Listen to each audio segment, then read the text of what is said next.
ছেলে 3 দিন ধরে আমাকে ফলো করছে, আমার খুব ভয় করছে মা। আমি এই বাড়িতে থাকতে আমার বৌদিকে ফলো করে, তুমি চিনতে পারবে তো ছেলেটাকে? যখনই ফলো করে তখনই মুখ বাঁধা থাকে, তার জন্য চিনতে পারবো না, কিন্তু কোথায় আড্ডা মারে সেটা আমি জানি। ছেড়ে দেবো না সালা।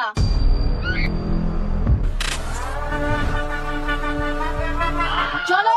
দাঁড়া, তোদেরকে আমি ছোটবেলা থেকে কি শিখিয়েছি জানিস না? রাগের মাথায় কিছু করতে নেই। কিন্তু মা, এদেরকে তো একটু শিক্ষা দেওয়া দরকার, তাহলে আজকে আমাকে ফলো করছে, কালকে অন্য কাউকে করবে। হ্যাঁ চলো। দাঁড়া, সবসময় ঠান্ডা মাথায়